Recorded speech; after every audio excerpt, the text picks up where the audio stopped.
Hello जी, जय हिंद दोस्तों। आज हम बात करें ईरान और इजराइल के बीच हो रहे युद्ध के बारे में हम बात करेंगे। आप ये सोच रहे होंगे कि हम इस युद्ध के बारे में क्यों बात करें, क्योंकि ये तो हमारे इंडिया के अंदर हो ही नहीं रहा।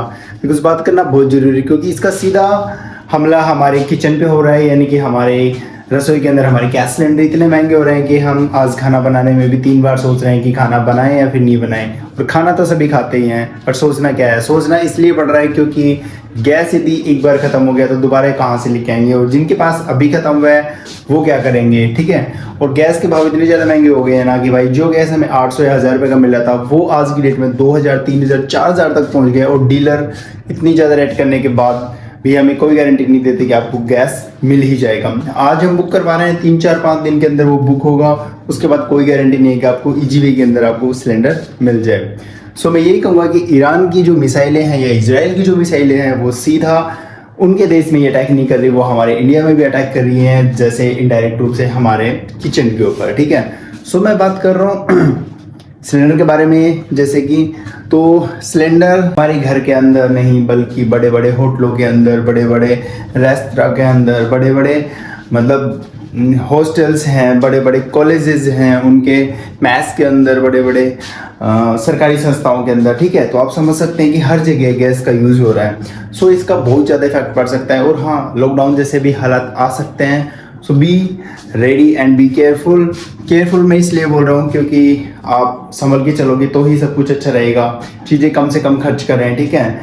अपन सरकार ने भी ये गाइडलाइन जारी करी है कि आप जिस भी चीज़ का खपत कम करोगे वो आपके लिए बेटर होगा, हमारे देश के लिए बेटर होगा।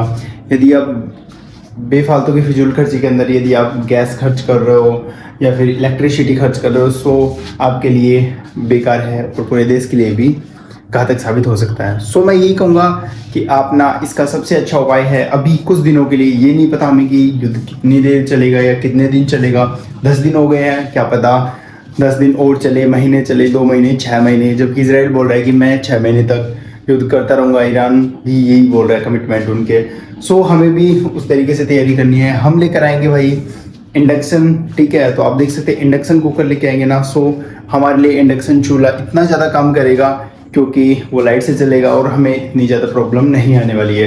यदि जिनके घर खुले हैं, खुले आसमान के नीचे हैं, जो गांव के अंदर है, वो लोग चूल्हे के ऊपर रोटी बना सकते हैं और बाकी सारी चीज़ें चूल्हे के ऊपर पका सकते हैं, जिससे आपको गैस की इतनी ज़्यादा ज़रूरत फील नहीं होगी, ठीक है। और आप इजी वे के अंदर ये जो भी टाइम है ये आप आसानी से निकाल सकते हो और आपको फालतू का टेंशन लेने की ज़रूरत नहीं है।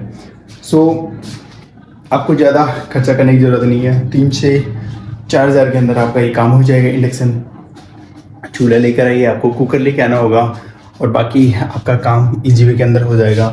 सो इस चीज़ के लिए आप प्रे कर सकते हो कि भाई ये युद्ध जल्दी ख़त्म हो जाए। सो आपकी ऐसे नहीं है कि युद्ध आज ख़त्म होगा तो कल आपके लिए सब चीज़ें सस्ती हो जाएंगी, ऐसा कुछ नहीं होने वाला।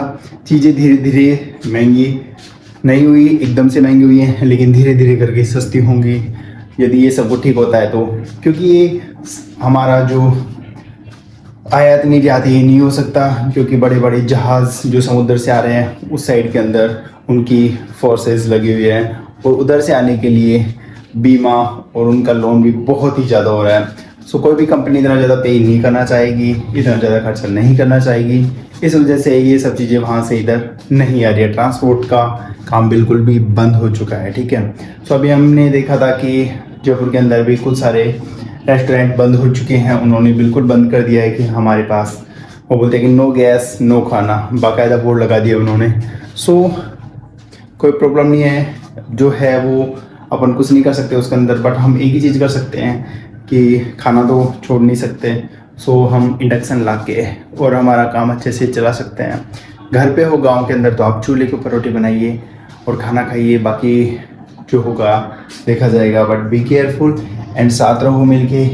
जय हिंद, जय भारत। आई होप आज का ये ब्लॉग अच्छा लगा होगा। यदि ये अच्छा लगा तो अपने दोस्तों को शेयर करिए ताकि वो लोग भी इसके चीज़ के बारे में अवेयर हों और बाकी चीज़ें साथ मिलकर अपन इस चीज़ का मुकाबला करते हैं, सामना करते हैं, ठीक है।